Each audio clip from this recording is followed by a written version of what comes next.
Most people don't fail to quit smoking because of addiction the way they've been told to think about it. They fail because quitting removes the one thing that was quietly keeping them stable, and nobody ever explained that part properly. You've thrown the pack away before.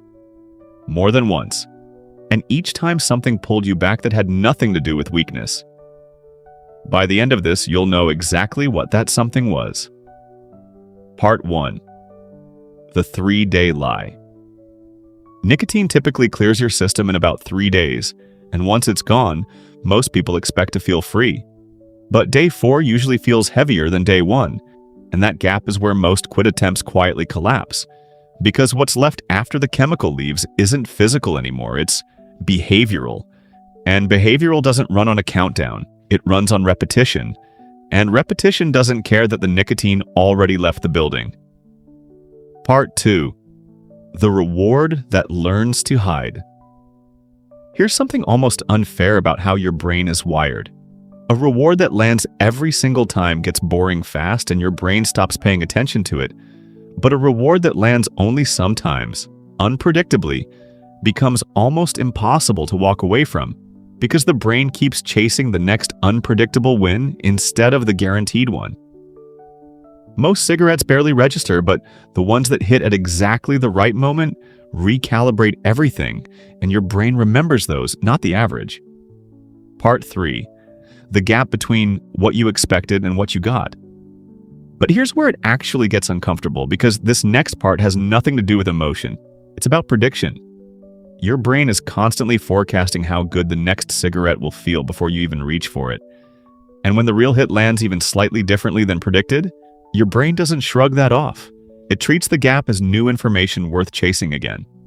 That's not weakness.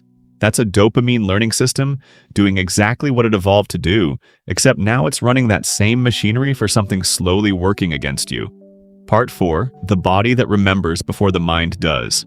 Long before you consciously decide to smoke, your body has usually already started the sequence.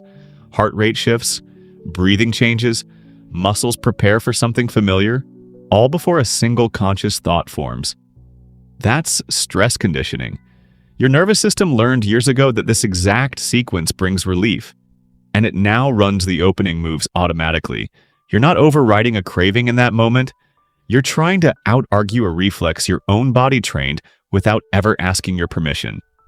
Part 5. The room with no one in it. Certain places do this more than others, and it's rarely random. The car after a long day, the coffee first thing in the morning, the balcony during a stressful call. These become quiet triggers your brain wired without you ever noticing. Nobody follows you into those moments. Nobody asks what you're doing there. And for a few minutes, you're not anyone's anything. That's not really about the cigarette. That's about one of the only rooms you ever built where nothing was required of you.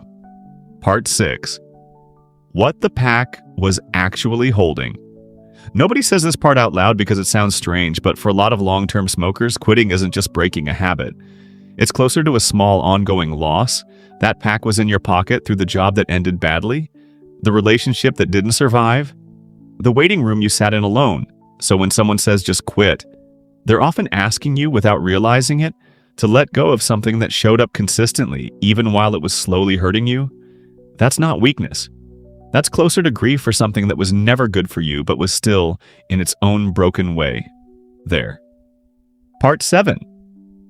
The story you tell yourself to make it okay. You already know smoking is hurting you, and that knowledge sits right next to the decision to do it anyway. And holding both of those at once is uncomfortable, so the mind quietly builds a story to close the gap. Maybe it's just this one. Maybe stress is worse for you than smoke. Maybe you'll deal with it later. That story isn't dishonesty. It's your mind protecting itself from the discomfort of doing something. It already knows conflicts with what it believes. Part 8. The version of you who finally puts it down. Somewhere along the way, without ever deciding it on purpose, smoking stopped being just a behavior and became part of how you see yourself, which is why quitting never really feels like changing a habit. It feels like becoming someone slightly unfamiliar, and that's the resistance underneath everything else. Not the craving, a version of your identity quietly asking who you'll be without it in your hand. Picture that same moment again, standing there, phone in one hand, And this time, you're not standing there because you're weak. You're standing there because your body learned this years before your mind ever agreed to it. You never lost the fight against a cigarette. You lost it against a version of you that learned to survive long before it ever learned to speak.